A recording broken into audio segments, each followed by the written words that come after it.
Welcome to the explainer. Okay, let's be honest. Does the phrase philosophical assumptions on the BCBA task list make your palms sweat just a little bit? If so, you are definitely in the right place. Today, we're going to break these core principles down, and I want you to think of them less as some abstract philosophy and more like the fundamental operating system that's going to guide every single clinical decision you make. So, we're diving into task list item A.2, which is all about those philosophical foundations. Now, I know what you're probably thinking when you see that it's only about 5% of the exam. You're thinking, okay, maybe I can just, skim this section, right? Well, let me tell you, that's a trap, because this 5% is actually the essential operating system for the other 95% of your work. Seriously, if you can get this right, everything else in your clinical practice is just going to run so much more smoothly and effectively. So let's boot it up. Here is our game plan for today. First, I'm going to give you a super simple framework to help organize these concepts. Then we're going to build our understanding pillar by pillar. And finally, and this is the best part, we'll put it all into action with a real-world scenario so you can see exactly how it all clicks together. All right, let's jump right in. Look, the key to mastering these concepts, especially when you're under the pressure of the exam, is having a simple mental hook, something you can just grab onto in an instant. And here it is, D-E-P-P-S, DEPS. It might sound a little silly right now, but I promise you this simple acronym is going to be your secret weapon for navigating these foundational principles. DEPS stands for determinism, empiricism, parsimony, pragmatism, and selectionism. So let's get right to it and build our very first pillar. First up, we've got the D in DEPPS, determinism. At its core, this is really the fundamental belief that the universe isn't just random or chaotic. It's a place that has order and is predictable. So what does this mean for us as behavior analysts? It means we operate on a really crucial assumption. Behavior doesn't just happen out of the blue. Every single action, every response, it's the result of other events. In other words, behavior is caused. Now let's talk about how this actually shows up on the exam, because you can bet they love to test your understanding of this. It's really all about recognizing the right keywords and, just as importantly, sidestepping the common traps. So in the correct answers, you want to be looking for keywords like lawful, orderly, and cause and effect.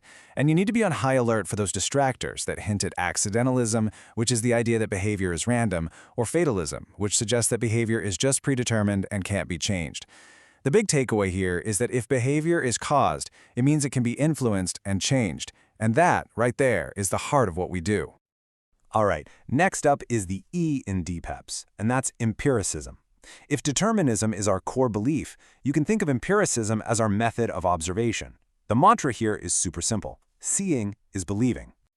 This one is huge. It's the absolute foundation of our practice. What it means is we base our decisions only on what is observable and measurable. We don't guess, we don't rely on our hunches, and we definitely don't rely on our own interpretations. We trust the data. Period. And this slide right here is a perfect illustration of what I'm talking about. A non-empirical approach might lead you to write something like, the client was frustrated. But an empirical BCBA, they would document the specific observable behavior. The client engaged in 4 instances of dropping to the floor. See the difference? One is a subjective guess. The other is an objective fact. So now we're at our third pillar, the first P in DEPS, which is parsimony. Now, this is one that can be a little bit tricky for people, but it's an incredibly powerful tool for clear thinking. The motto here is simple. Keep it simple. You might have heard of this concept before as Occam's razor. And it's the idea that when you're faced with a bunch of different explanations for something, you should always start with the simplest, most logical one first. We just don't need to invent these complex psychological theories when a straightforward, observable explanation will do the trick. So here's the bottom line. If a kid is grabbing toys from another kid, the most parsimonious explanation is that the grabbing behavior is maintained by, well, getting the toys. A non-parsimonious explanation might be to jump to these complex, unobservable ideas like, oh, they have control issues, or they're trying to manipulate me. We always rule out the simplest, most direct environmental explanation first before we would ever consider something more complex. Okay, now for our final 2 pillars, which I really like to think of as a powerful duo, pragmatism and selectionism. Together, they really explain the why and the how behind our effective interventions. And the core idea here is really simple. What works is what matters.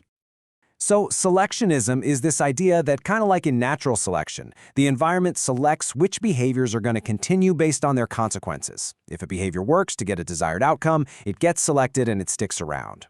Then you have pragmatism, which is kind of our litmus test for truth. We consider an explanation or an intervention true or valid only if it produces practical, positive results for our clients.